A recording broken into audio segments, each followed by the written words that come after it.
Saludos amigas y amigos de Principalmente, su programa de interés jurídico e institucional. En esta entrega nos acompaña el magistrado Rafael Ciprián, juez del Tribunal Superior Administrativo. Con él conversaremos acerca de importantes temas del derecho constitucional, el derecho administrativo y los derechos fundamentales. Acompáñenos.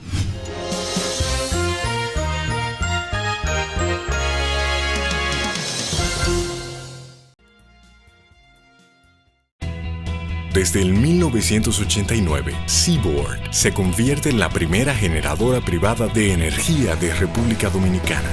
En el 2012, reemplaza sus unidades de generación por la unidad Estrella del Mar 2, que opera con gas natural como combustible, armonizando con el medio ambiente y poniéndose a la vanguardia en la producción de energía limpia.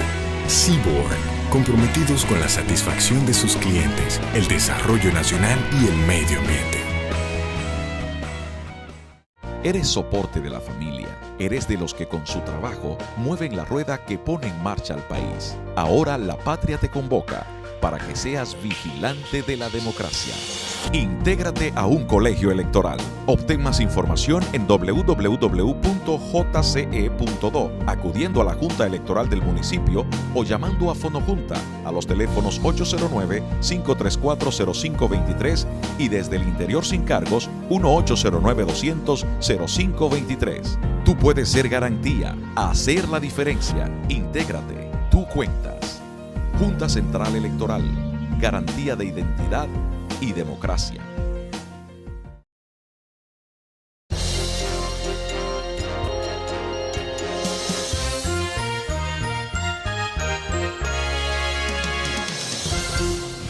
Saludos amigos de Principalmente.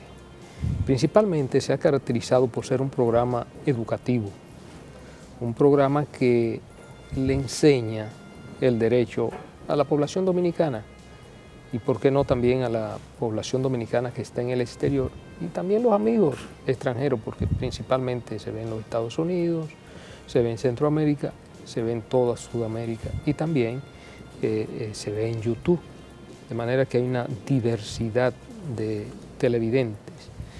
Entonces el derecho, que es una de las ramas de las ciencias sociales que más incide en la vida cotidiana de las gentes, porque desde que usted nace hasta que usted muere, que es el último acto jurídico, debe realizarse mediante un acta de defunción que la tiene que expedir un oficial del Estado Civil o un juez del Estado Civil, como se le quiera llamar, y cuando nace igualmente una partida de nacimiento, un acta de nacimiento, y desde ahí ya usted se convierte en una persona sujeto de derecho, una persona jurídica. Entonces, eso es la parte de la persona, pero también el derecho incide en todas las actividades comerciales que se dan entre los individuos, entre las empresas, en fin, lo regula todo. El derecho se ha convertido, como dije, en una de las ramas de las ciencias sociales que más impacta en la vida de la gente. Y por eso principalmente ha querido ser el conducto, una especie de pequeña cátedra para que los amigos televidentes tengan la oportunidad de abrevar de los conocimientos de las grandes figuras del derecho que traemos aquí. Hoy, por ejemplo, principalmente le vamos a presentar uno de los juristas más connotados de todos los tiempos de República Dominicana, con una larga trayectoria profesional, académica, pero también uno de los abogados que más ha producido en términos jurídicos en República Dominicana, en términos de doctrina y de jurisprudencia. Un largo ejercicio profesional en todos los tribunales de la República, pero también un ejercicio gremial, porque en una ocasión, aparte de ser dirigente del Colegio de Abogados, también fue presidente del Colegio de Notarios de la República Dominicana. De manera que es un background como pocos en República Dominicana. Además que ahora se encuentra desde hace unos años, unos 18 años, sirviendo al Poder Judicial de República Dominicana y actualmente ocupa la posición de magistrado de corte. Específicamente, ahora está como juez de corte ante el Tribunal Superior Administrativo. Pero es un abogado, un jurista que discurre en todas las materias del derecho, pero con amplitud, minuciosidad y sobre todo con conocimiento profundo sobre esas materias. Materia constitucional, materia administrativa, materia inmobiliaria. Tiene un tratado de derecho inmobiliario de más de 1000 páginas, sí, que ya tiene varias ediciones. Yo tuve la oportunidad de presentar la última edición hace 1 o 2 años que se presentó. En fin, son de derecho aproximadamente unas 12 obras publicadas en materia de derecho, diferentes materias. Y también debo decir que, y es de conocimiento de la mayoría del pueblo dominicano, de que es un gran literato, es un hombre de letras, y en ese aspecto también tiene varias obras escritas. En total, la figura, el jurista que vamos a presentar hoy aquí principalmente, tiene unas 20 obras producidas. Creo que uno de los abogados en ese sentido más consagrado en la República Dominicana. Pues hoy principalmente tiene el gran honor de presentarles a todos nuestros amigos televidentes al profesor, al magistrado, al maestro, al jurista Rafael Ciprián. Profesor, un verdadero honor tenerlo con nosotros aquí Principalmente. Para mí es un privilegio. Muchas gracias por su invitación. Profesor, vamos a tratar, con usted podemos tratar cualquier materia de derecho, y yo sé que los amigos televidentes y nosotros mismos vamos a quedar sumamente satisfechos. Pero vamos por la brevedad del tiempo, porque 1 hora es poco tiempo para conversar con usted. Se puede decir. Se puede decir, se puede avanzar desde ya. Vamos a hablar sobre una materia que en los últimos años ha venido tomando una relevancia inusitada, si se quiere, en República Dominicana, que tiene que ver con la materia constitucional.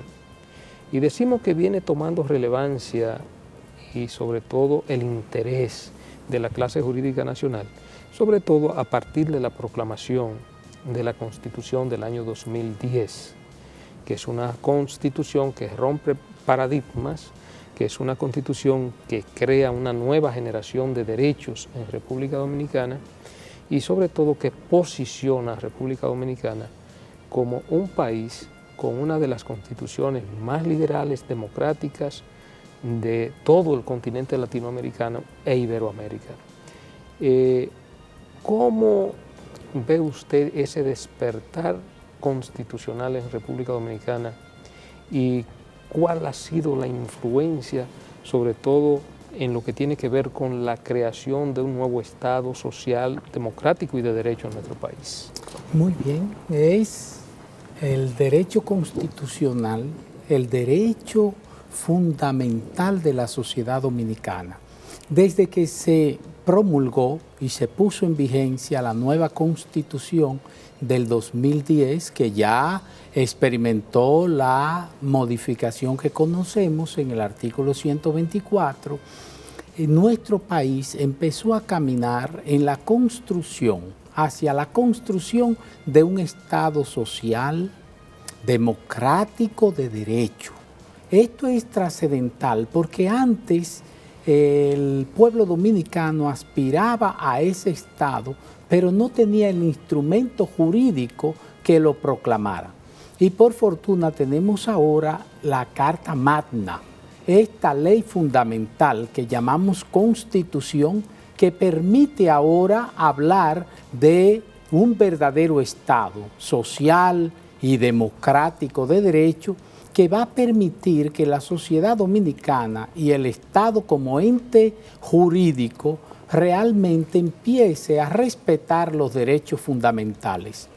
Por ejemplo, en un Estado como el que proclama nuestra Constitución, ya las personas no están para servir al Estado. El Estado está para servir a las personas. Las personas tienen derechos y esos derechos tienen que ser garantizados.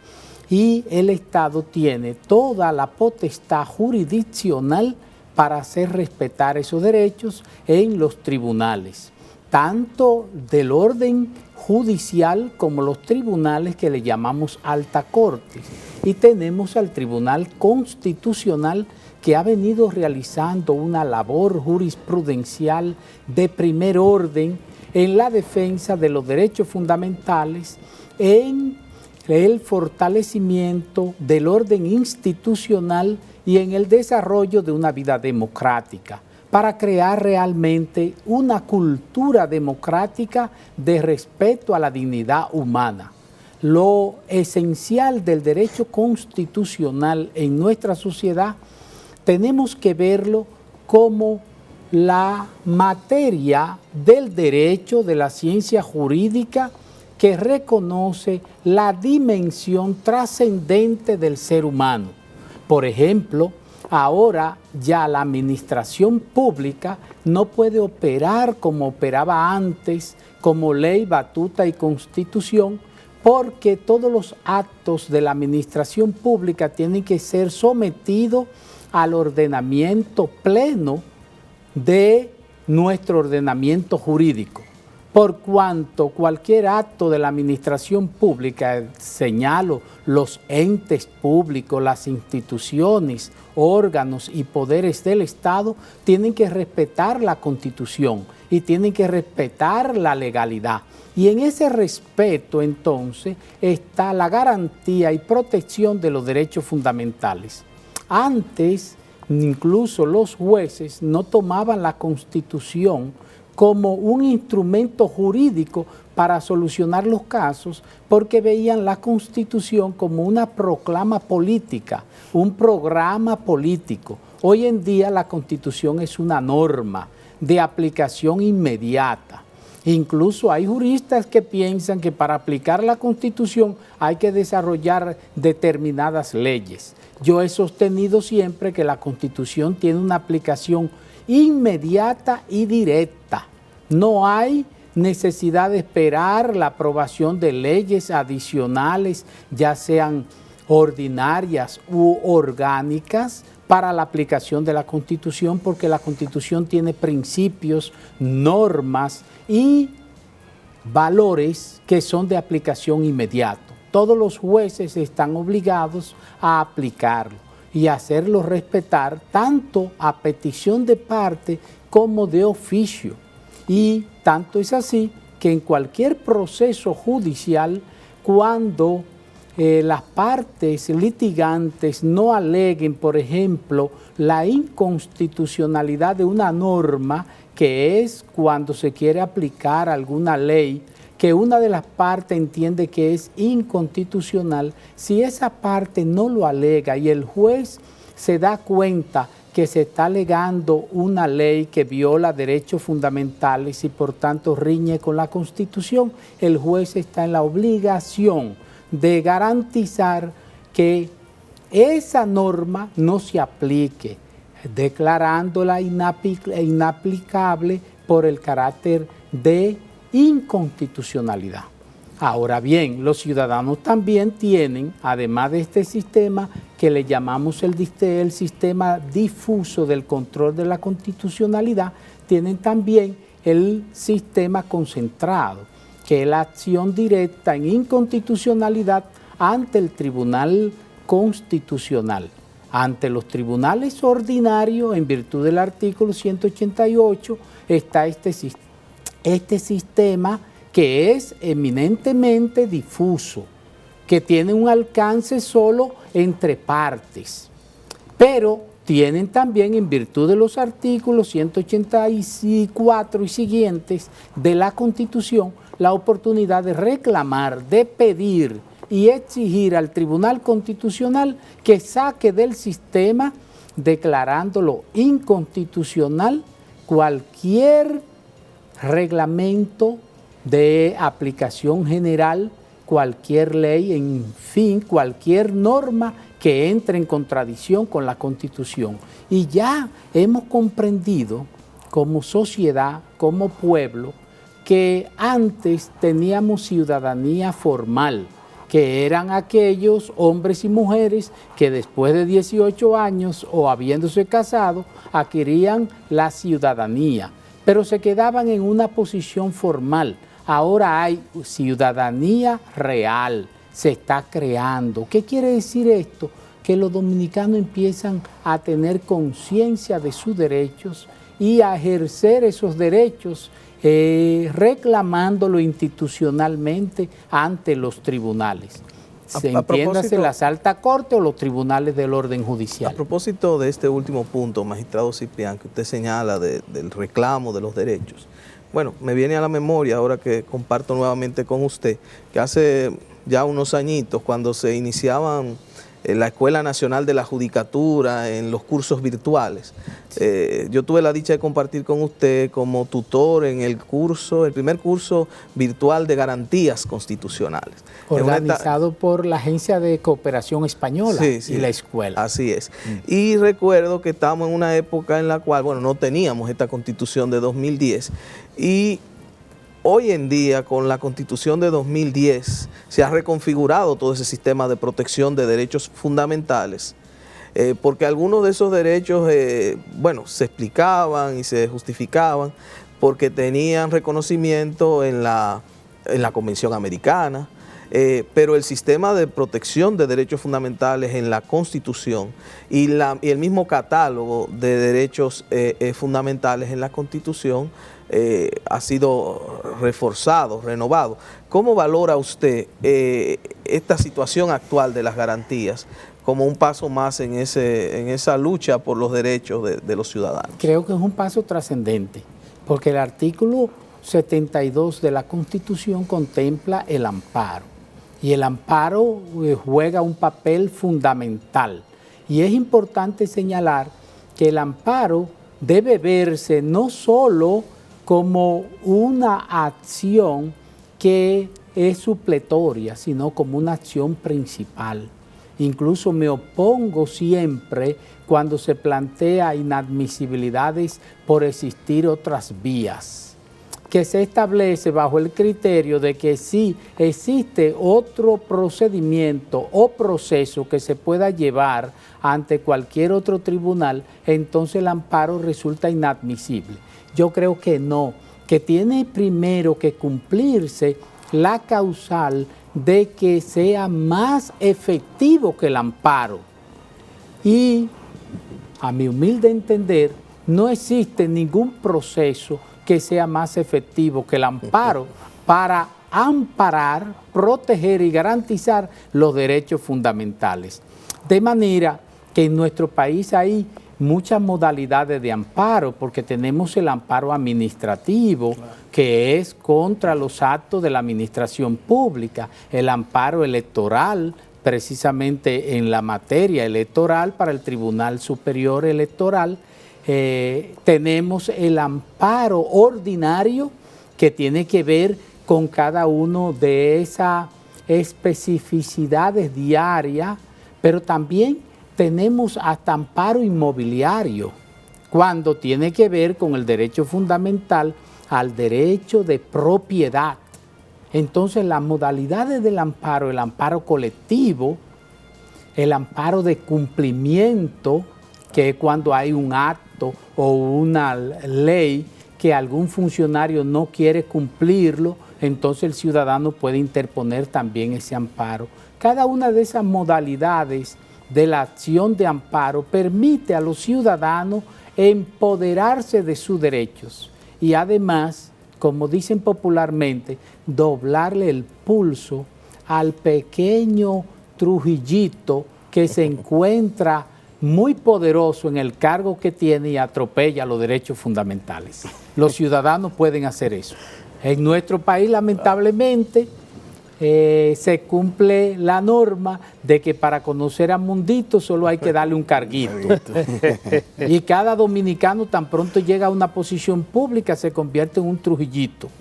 Y entonces los ciudadanos pueden perfectamente empoderarse de su derecho y decirle a ese funcionario, respete mis derechos porque yo soy un ciudadano y tengo una constitución que me protege. Eso es así. Magistrado, bueno, es un honor tenerle aquí, ¿no? Yo me uní un vínculo de amistad con el magistrado porque lo veo casi a diario. De muchos años. De muchos años ya. Magistrado, yo recuerdo que estando nosotros en una actividad académica hace un tiempo muy breve, usted hacía un cuestionamiento al profesor español, don Ricardo Rivero, con relación al surgimiento del derecho administrativo. Y usted con esa, pues, con mucha inteligencia, indicaba que podía darse el surgimiento del derecho administrativo a partir del surgimiento del Estado como tal. Y en cierta forma habían, bueno, muchas de las instituciones de esa importante rama del derecho público, pues tienen su origen en el antiguo régimen, el ancien régimen y todo esto. A propósito de eso, que aún se estableciese que fuese la Revolución Francesa el punto de origen de un estudio sistematizado del derecho administrativo, lo cierto es que el derecho administrativo, aún así, pues es un derecho relativamente joven, no tenemos ese derecho privado, por ejemplo, que tiene el derecho civil, tiene ese derecho romano, por ejemplo, bueno, y todo esto. Ahora bien, usted que es un juez de lo contencioso administrativo, un tribunal tan importante, un tribunal de la ciudadanía, ese Tribunal Superior Administrativo, la evolución de este derecho administrativo, ¿cómo usted lo ve en la República Dominicana? Sobre todo partiendo de esa Constitución del 2010, a la que usted hacía referencia y que precisamente usted se refería al sometimiento pleno del Estado, de la administración, a la legalidad. Magistrado, lo voy a interrumpir y vamos a dejar sobre el tapete la pregunta de Manuel, que es una pregunta muy importante, yo sé, para usted, pero vamos a hacer una breve pausa y en el próximo segmento retomamos el cuestionario de Manuel. Volvemos.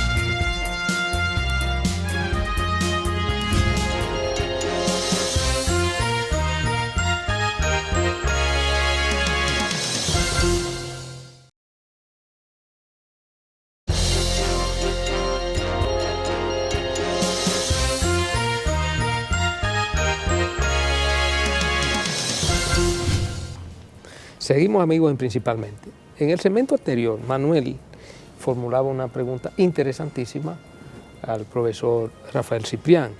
Más o menos, Manuel se refería a la evolución del derecho administrativo. Del derecho administrativo con todos los cambios y todos los procesos y sobre todo de cara a esta nueva Constitución de República Dominicana. Más o menos, sobre Manuel. todo a propósito de ese interrogante tan interesante que él le formulaba al profesor Rivero Ortega, quien hemos tenido aquí ya muchas veces en este programa, en un espacio de discusión muy interesante que se dio recientemente a propósito de su visita al país.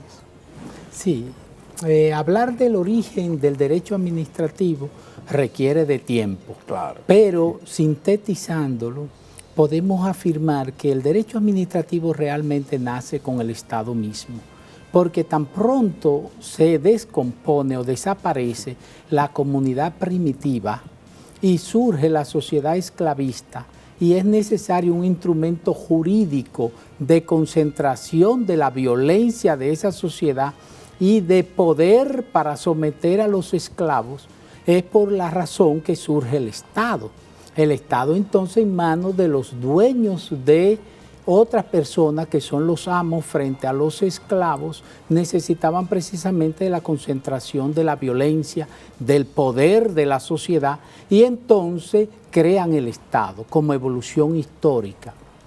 En ese momento el Estado empieza entonces a producir actos administrativos, empieza a tomar decisiones que a su vez van conformando todo un verdadero pliego histórico de decisiones administrativas, y eso es precisamente el derecho administrativo.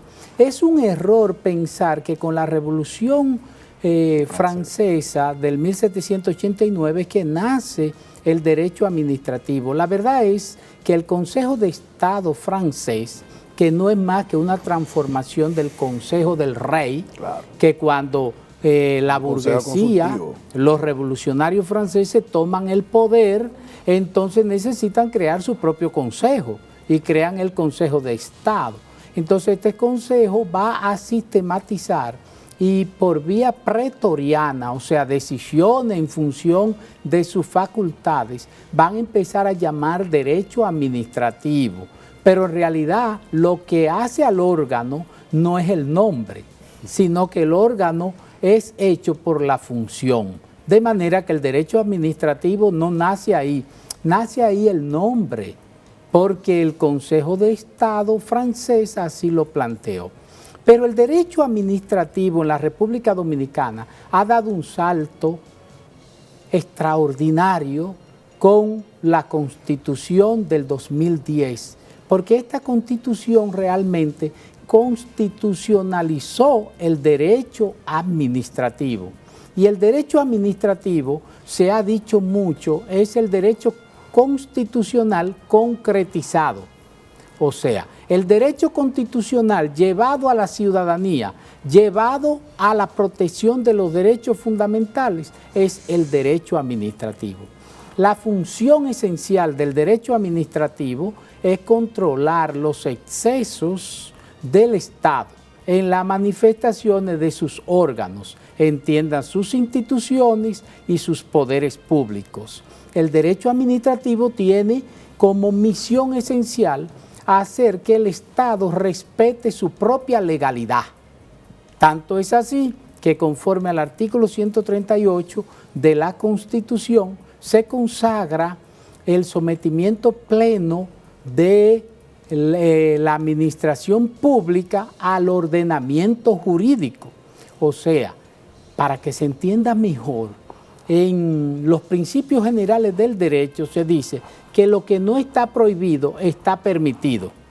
Eso es para las personas, pero para el Estado, quiere decir la administración pública, no es así.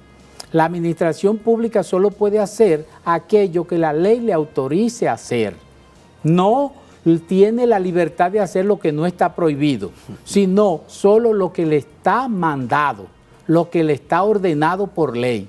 Cuando la administración pública se aleja de ese orden jurídico, entonces interviene o el Tribunal Superior Administrativo o interviene el Tribunal Constitucional por el apoderamiento correspondiente. Si es una disposición como acto administrativo de alcance particular, quiere decir que afecta a determinadas personas, esas personas pueden recurrir, accionar, interponer recursos ante el Tribunal Superior Administrativo para impugnar ese acto que le viola derechos, siempre la persona que pudo ser perjudicada o beneficiada por el acto. Pero si el acto tiene un alcance de aplicación general, entonces puede sí ser atacado por una acción directa de inconstitucionalidad ante el Tribunal Constitucional. Esto es muy importante porque regularmente hay abogados que tienen dudas sobre cuándo es un reglamento o acto de efectos generales y cuándo es de efectos particulares, para determinar con exactitud la competencia de la jurisdicción contenciosa administrativa. Por tanto, el derecho administrativo ha adquirido tanta importancia en nuestro país que ha permitido que el Estado cumpla su función social, su función de servir a la comunidad, su función de poner cada uno de sus servicios a favor de la colectividad dentro de la legalidad. Recuerden incluso que en una ocasión de un momento coyuntural político muy importante, durante el gobierno de Balaguer, el profesor Juan Bosch dijo, hay que llevar al gobierno a su propia legalidad. ¿Recuerdan eso? Claro. Lo dijo Juan Bosch, llevemos al gobierno a su propia legalidad, pero no existía realmente el Tribunal Superior Administrativo en ese entonces, porque era la Cámara de Cuentas, y la Cámara de Cuentas ejercía ¿qué? Una justicia retenida, o sea, una justicia que no era justicia, porque eran funcionarios del Estado juzgando al Estado. Entonces no había el tercero imparcial, el que realmente aplicara la norma y protegiera los derechos con imparcialidad e independencia. Al surgir la jurisdicción contenciosa administrativa ahora como jurisdicción especializada, como la reconoce nuestra Constitución, el derecho administrativo se ha convertido en una de las materias más importantes de todo nuestro ordenamiento jurídico. Antes ingresaban al tribunal, a la Cámara de Cuentas como jurisdicción contenciosa, una docena de casos al año. Ahora ingresan cientos de casos todos los meses a la jurisdicción contenciosa administrativa. ¿Por qué resulta esto así? Una explosión de apoderamiento, primero porque los ciudadanos están tomando conciencia de sus derechos y están empezando a exigir el respeto y garantía de esos derechos porque nuestra Constitución le llama y le da esa potestad a los ciudadanos. Y segundo, porque el Tribunal Superior Administrativo está dándole respuestas, porque está haciendo su función de manera eficiente. Magistrado Ciprián, ciertamente, como usted ha dicho, ha habido una explosión. Muy positivo eso, que los ciudadanos acudan a los tribunales, hacia la jurisdicción contencioso administrativa, el Tribunal Superior Administrativo, hasta el punto de que en términos de espacio, de salas de audiencia, bueno, ya se queda corto el tribunal para responder a esa demanda. Y sabemos que deben hacerse esfuerzos para mejorar esa situación. Pero a propósito de eso, tenemos la Constitución de 2010 y hay alguna legislación especial importante, de modo que se ha venido renovando todo lo que es la legislación administrativa en el ámbito de el llamado procedimiento administrativo. Pero esto ya no es todavía en fase judicial. Tenemos el aspecto ya procesal, propiamente dicho, o de la justicia administrativa. Esa justicia, esa jurisdicción está operando con instrumentos procesales todavía, digamos, que no se han actualizado y con mucha referencia al derecho común y con muchos puntos todavía, digamos, no definidos. ¿Usted cree que estamos en el momento adecuado para darnos una ley sobre la justicia administrativa, sobre el proceso ante el Tribunal Superior Administrativo? Sí, cómo no. Además, la Constitución configura la jurisdicción contenciosa administrativa muy clara, pero además ya tenemos aprobado la Ley 107-13, que es la ley que trata sobre los derechos de las personas en su relación con la administración y de procedimiento administrativo. Y esto le llamamos en sede administrativa, o sea, no todavía jurisdiccional, no en el tribunal, sino en los entes del Estado, en las instituciones. Esa ley es garantista, es una buena ley. Hay que velar porque se respete y se aplique conforme su propia letra. Y es importante señalar que hay ya doctrinarios, juristas, especialistas en esta materia que dicen que no debe aplicarse esa ley con todo el rigor garantista que tiene, porque crearía problemas. Yo digo que no, que tiene que aplicarse, porque el Poder Judicial, así como los entes públicos, tienen que garantizar los derechos. Si el Estado todavía no está tan modernizado como se espera y debe lograrse, pues que se acelere y que se modernice. Pero sobre todo que respete los derechos fundamentales, que proteja la dignidad de las personas. Y en cuanto a una legislación para normar el procedimiento en la jurisdicción contenciosa administrativa, tengo para informarle que ya hay un proyecto. Ya hay un proyecto que está concluido y que está avanzando para convertirse en ley. Y es un buen proyecto, también garantista, de alto nivel y contenido jurídico. Creo que sí, que hace falta, porque la ley 1494, que es la que crea la jurisdicción contenciosa administrativa previo a nuestra actual Constitución del 1947, trazó algunas pautas. Y luego la ley 1307 del 2007, que viene precisamente a constituirse una ley de transición, porque permite que la competencia que antes era del Tribunal Contencioso Administrativo y que antes era del Tribunal que controlaba lo financiero y monetario, pasar ahora al Tribunal Superior Administrativo. Y esto es fundamental, muy importante. Ahí tenemos normas esenciales para que la jurisdicción contenciosa administrativa aplique derecho y haga respetar los derechos fundamentales en la relación de las personas con la administración y por tanto se cumple el mandato de la Constitución. Ahora bien, nosotros necesitamos que se apruebe con urgencia esa ley sobre los procedimientos jurisdiccionales, porque si ya tenemos la ley 107-13 sobre los procedimientos en sede administrativa, reitero para los televidentes, que es ante las instituciones y que además es tan novedosa, tan avanzada, que establece que esos procedimientos en sede administrativa no son imperativos, obligatorios todo el tiempo, que incluso la persona que sienta que su derecho en la institución ha sido violado puede ir directamente a la jurisdicción de juicio, puede ir al Tribunal Superior Administrativo a reclamar el respeto de sus derechos. Pero sí, también tiene el derecho de interponer los recursos, ya sea de reconsideración o jerárquicos si procediera ante la sede administrativa.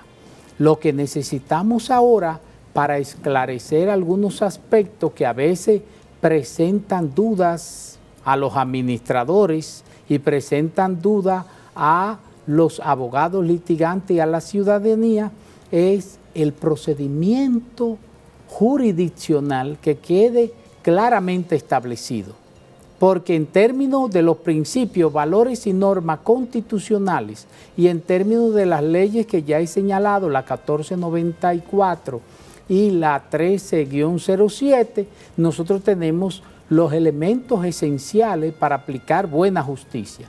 Pero lo bueno, lo trascendente es que cada uno de los pasos, cada uno de las acciones para constituir los procedimientos y llegar a los procesos contenciosos administrativos esté contenido en una ley y que podamos judicializar lo que denominamos la acción o actuaciones y disposiciones de la administración pública. Profesor, usted hace referencia en un momento a que la jurisdicción contenciosa administrativa, debido al auge que ha tenido en República Dominicana, sobre todo después de la reforma constitucional y la reforma a la ley que crea el Tribunal Superior Administrativo, había una gran asistencia, una gran cantidad de casos.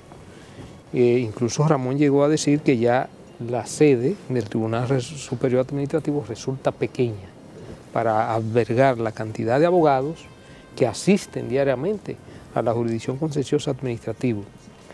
Hay una ley que creo que está en curso que trata de desconcentrar la jurisdicción contenciosa administrativa y establece, ese proyecto establece la creación de la jurisdicción contenciosa administrativa en cada distrito judicial.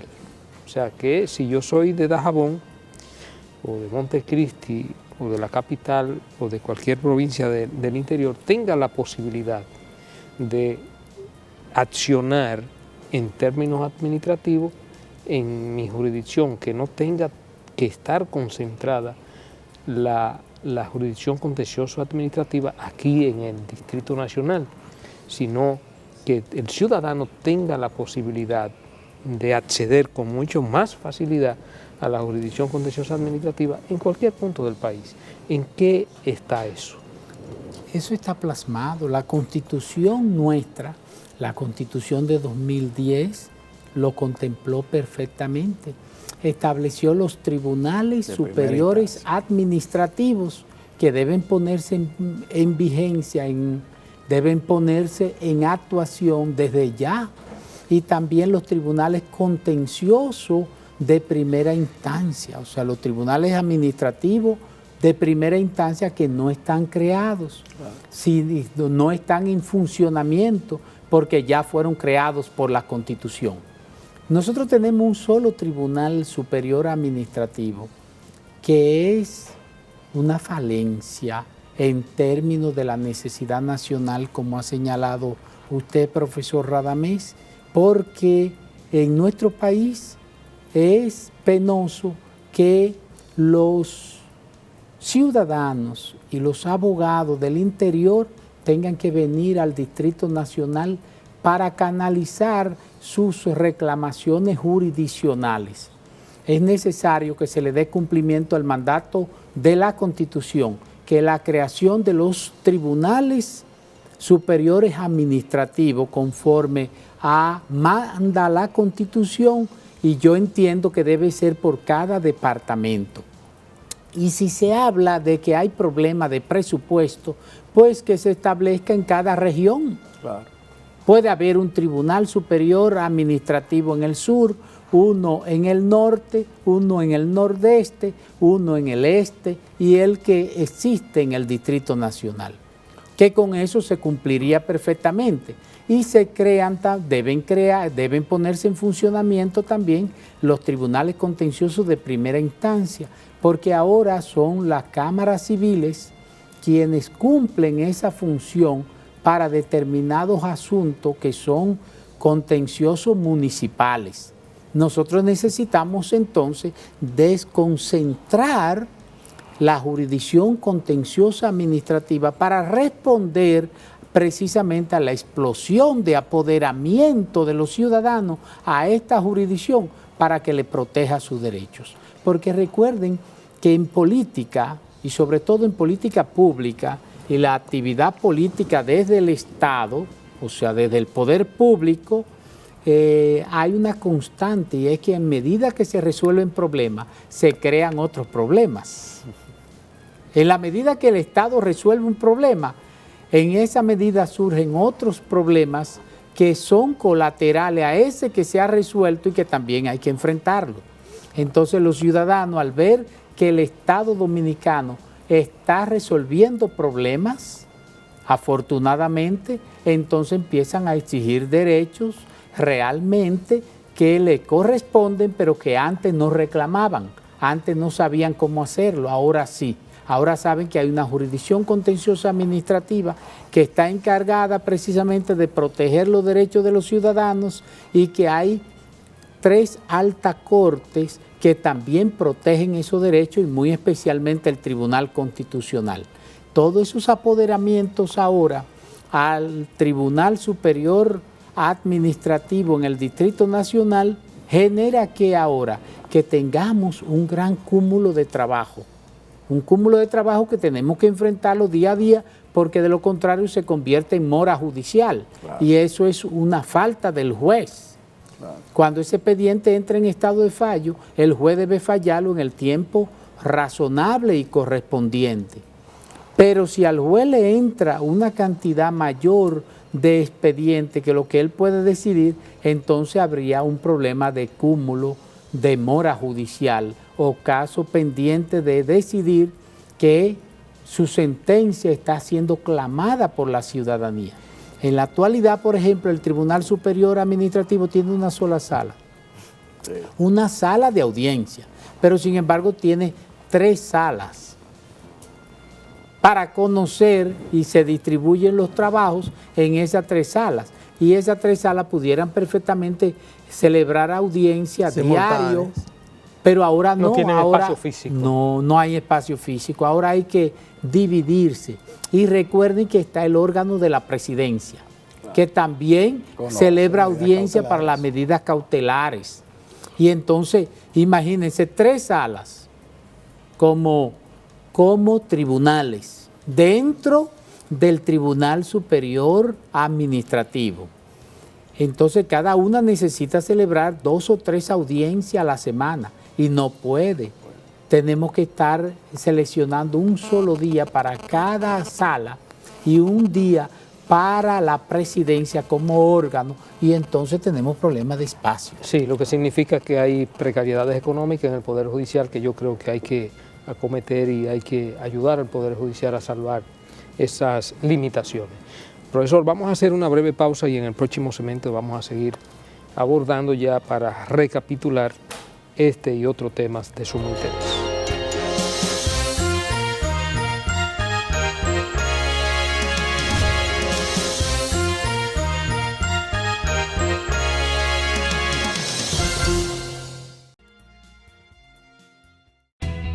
Desde el 1989, Seaboard se convierte en la primera generadora privada de energía de República Dominicana. En el 2012, reemplaza sus unidades de generación por la unidad Estrella del Mar 2, que opera con gas natural como combustible, armonizando con el medio ambiente y poniéndose a la vanguardia en la producción de energía limpia. Seaboard, comprometidos con la satisfacción de sus clientes, el desarrollo nacional y el medio ambiente. Eres soporte de la familia. Eres de los que con su trabajo mueven la rueda que pone en marcha al país. Ahora la patria te convoca para que seas vigilante de la democracia. Intégrate a un colegio electoral. Obtén más información en www.jce.do, acudiendo a la Junta Electoral del municipio o llamando a Fonojunta a los teléfonos 809-534-0523 y desde el interior sin cargos 1-809-200-0523. Tú puedes ser garantía, hacer la diferencia. Intégrate, tú cuentas. Junta Central Electoral, garantía de identidad y democracia.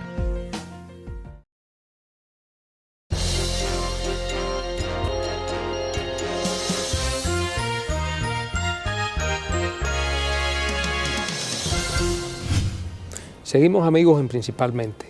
Hoy con la grata presencia y el honor de tener aquí al profesor Rafael Ciprián.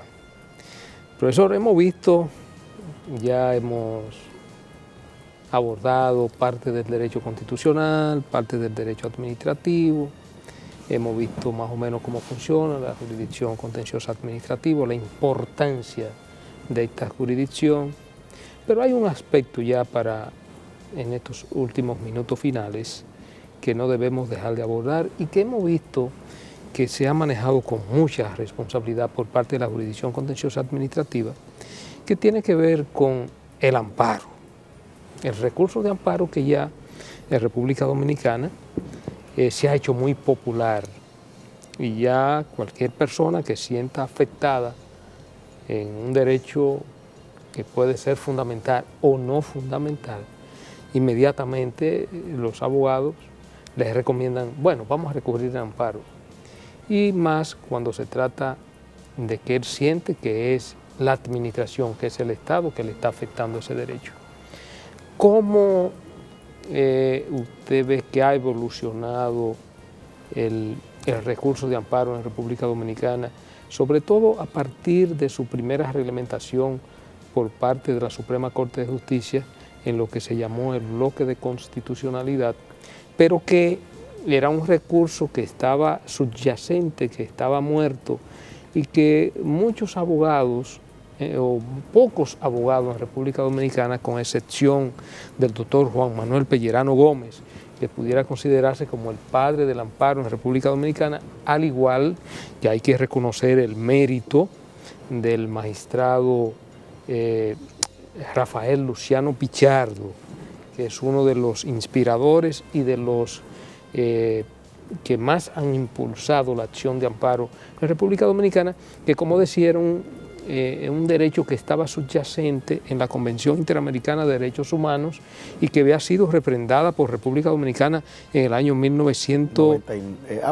La convención fue en el 1900. Creo que 78 ya, o sea, tenía bastante tiempo y eso estaba ahí. Claro. Pero no son sino estos destacados juristas que comienzan a impulsar y a darle vida al recurso de amparo en República Dominicana, y ya el recurso de amparo se ha popularizado, vamos a decir, en términos de lo que es la comunidad jurídica nacional. ¿Cómo usted ve ese recurso de amparo desde el punto de vista del derecho administrativo? ¿Qué importancia y qué incidencia ha tenido en nuestro país, sobre todo cuando en lo que atinente a la preservación de esos derechos fundamentales del individuo? Sí, el amparo en la República Dominicana tiene antecedente con relación al amparo de hoy. En primer lugar, con la Convención Americana de los Derechos Humanos, el amparo se creó porque la Convención establece que cada sistema jurídico, cada sociedad debe tener un procedimiento efectivo, breve, sencillo, rápido, que permita la protección de los derechos fundamentales. Y a partir del momento en que la Suprema Corte de Justicia dictó la resolución 1920-13, que estableció una proclamación de derechos fundamentales, que es importante señalar que estaban en la Constitución. Claro. Lo que hace la Suprema Corte de Justicia es publicitarlo con esta resolución. Y con esta resolución, por tanto, la ciudadanía adquiere más conciencia de los derechos fundamentales. Luego tenemos la ley de amparo, que establece el amparo como un recurso ante los tribunales para proteger los derechos fundamentales. La ley 437. Sí, en efecto, ¿cuáles son los derechos fundamentales que protege? Aquellos que están comprendidos en la Constitución de manera normativa, de manera específica, nominal, pero también los implícitos. Porque nuestra Constitución, nuestra historia constitucional no limita los derechos, lo deja como una puerta gigante, abierta, porque la dignidad humana cada día reclama más derechos fundamentales. No somos nosotros, como la Constitución española y los doctrinarios y juristas españoles, que entienden que los derechos fundamentales solo son lo correspondiente al catálogo que contempla la Constitución. Nosotros tenemos un catálogo de derechos fundamentales que están a partir del artículo 37 de la Constitución hasta el 76 de la Constitución, que establece precisamente cada uno de esos derechos fundamentales. Entonces, nuestra Constitución, conforme al artículo 72, estableció el amparo ya como una acción. Entonces, es importante conceptualizarlo así, porque la acción permite generar recursos y el recurso necesariamente tiene que ser supeditado a una acción en términos reales, procedimentales. Y vemos, por tanto, que el amparo ha tomado una importancia de primer orden, porque los ciudadanos cada día están interponiendo más amparo para proteger sus derechos fundamentales. En la jurisdicción contenciosa administrativa, nosotros recibimos tantos amparos que el presidente del Tribunal Constitucional, el magistrado Milton Ray Guevara, ha señalado que el 98% de los trabajos que le llega al Tribunal Constitucional se lo proporcionamos nosotros. Diariamente en el Tribunal Superior Administrativo hay que fallar decenas de amparos. Y esa modalidad nueva del amparo de cumplimiento también es natural que vaya allá, porque claro, se trata siempre de pedirle a la autoridad administrativa que cumpla la ley o un acto administrativo. Magistrado, y agregando también que la obligación que pone el legislador de los jueces del amparo en fallar el mismo día que se celebra la audiencia, lo cual eso es una carga, es una sobrecarga más, ¿no? para el trabajo de los jueces. Un elemento de presión y estrés para el juez, claro, porque hay que fallar el mismo día. Claro, exactamente. Una vez instruido el caso, la acción, hay que fallarlo de inmediato. De 5 días apenas para motivar la decisión, sí. que sabemos que es prácticamente imposible. Porque se falla en dispositivo. Claro, o sea, se falla diciendo si se acoge o no se acoge y la orden que se imparte a la autoridad violadora del derecho fundamental, pero tiene 5 días entonces para motivar la sentencia. Y ahí viene la corredera, porque usted puede motivar en 5 días un mínimo de expediente, pero cuando hay un máximo de expediente, entonces hay problema, hay estrés, hay agonía en el trabajo. Los jueces tenemos y vivimos bajo ese estrés. Pero lo importante es que la ciudadanía se está empoderando. Incluso hay abogados y hay además profesores universitarios que dicen que estamos sufriendo de amparitis aguda, una enfermedad del amparo, claro. Que ahora los abogados por todo plantean un amparo. Claro. Y yo les digo que no importa, que ese amparitis es buena, muy bueno, porque está desarrollando anticuerpos y glóbulos blancos en la ciudadanía. Y pensar, es muy bueno. Y pensar, profesor, ya finalizando, porque nos están haciendo señas que está terminando el tiempo, que el amparo surge en México. Sí. En México es que comienza a desarrollarse, y hay una anécdota muy particular que yo siempre la hago, que es precisamente lo que le da nacimiento al amparo, que después de esas grandes revoluciones que se dieron en México, y con el triunfo de la revolución en el año 1910, llevaban a un pelotón de fusilamiento a un personaje que parece que era un contrarrevolucionario en aquellos tiempos de Pancho Villa. Y ya cuando lo llevan rumbo al paredón, pasa por el frente de la casa de un juez.